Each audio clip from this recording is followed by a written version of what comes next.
VM family ஸ்டைலில் எப்படி வெண்டைக்காய் புளித்தொக்கு செய்கிறதுன்னு பார்க்கலாங்க. அதுக்கு வெண்டைக்காயை நல்லா கழுவிட்டு கட் பண்ணி வச்சுருக்கேன். தேவையான அளவுக்கு எண்ணெய், கடுகு, தாளிக்கிறதுக்கு கொஞ்சமாக 1/2 டீஸ்பூன் சீரகம், 1/4 டீஸ்பூன் வெந்தயம், ஒரு பெரிய சைஸ் தக்காளியை கட் பண்ணியிருக்கேங்க, ஒரு கைப்பிடி சின்ன வெங்காயம், 2 கட்டை பூண்டை உளித்து தட்டி எடுத்து வச்சுருக்கேங்க, கருவேப்பிலை கொஞ்சமாக எடுத்துக்கலாம், ஒரு எலுமிச்சம்பழ சைஸை புளியை சுடு தண்ணியில் கழுவிட்டு கரைச்சி எடுத்து வச்சுருக்கேங்க. வீட்டில் அரைச்ச மிளகாத்தூள், தனி மிளகாத்தூள் 1 ஸ்பூன், சாம்பார் தூள் 1 ஸ்பூன், மல்லித்தூள் 2 ஸ்பூன். இப்போது கடாய் நல்லா ஹீட் பண்ணிக்கலாங்க. அடுப்பில் வச்சு கடாய் நல்லா ஹீட் ஆகட்டும். இப்போ கடாய் நல்லா ஹீட் ஆயிடுச்சு. இப்போ தேவையான அளவுக்கு எண்ணெய் ஊற்றிக்கலாங்க.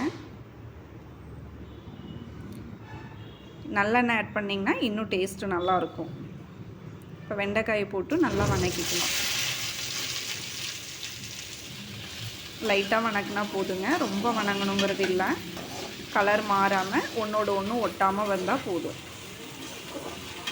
இப்போ தனியாக ஒரு பிளேட்டில் சிப் பண்ணிக்கலாங்க. அதே கடாயில் தேவையான அளவுக்கு எண்ணெய் ஊற்றிக்கலாம். ஜீரகத்தையும் வெந்தயத்தையும் போட்டுக்கலாம். கடுகு போட்டுக்கலாம். கடுகு பொரிஞ்ச உடனே சின்ன வெங்காயம் போட்டுக்கலாம். சின்ன வெங்காயத்தை நல்லா வதக்கிக்கலாம். சின்ன வெங்காயம் பொன்னிறமாக வதங்கின உடனே தக்காளி ஆட் பண்ணிக்கலாம். கூடவே ஒரு பச்சை மிளகாயை உடைச்சி நான் போட்டிருக்கிறேங்க வாசனைக்காக. இப்போ உப்பு போட்டு தக்காளியை நல்லா வதக்கிக்கலாம். தக்காளி நல்லா தோலெல்லாம் சுருண்டு நல்லா வதங்கணுங்க.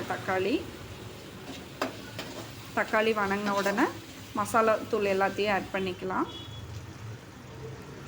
இதையும் நல்லா கலந்து விட்டுக்கலாம். இதை கலந்து விட்டுட்டு கரைச்சி வச்சுருக்கிற புளியும் ஆட் பண்ணிக்கலாம். புளி நல்லா வேகணுங்க. எண்ணெய் பிரிஞ்சு வர்ற அளவுக்கு புளி நல்லா வேகணும். புளி வேகிறதுல தான் தொக்கோட டேஸ்ட்டே இருக்குது.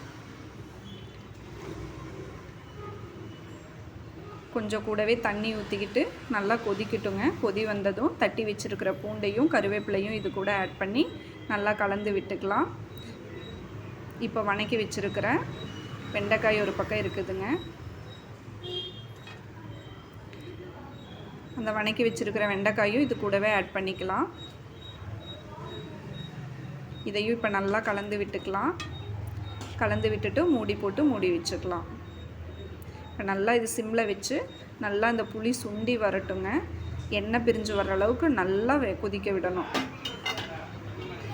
இப்போ பாருங்கள், நல்லா புளியெல்லாம் சுண்டி நல்லா எண்ணெய் பிரிஞ்சு வந்திருக்கு.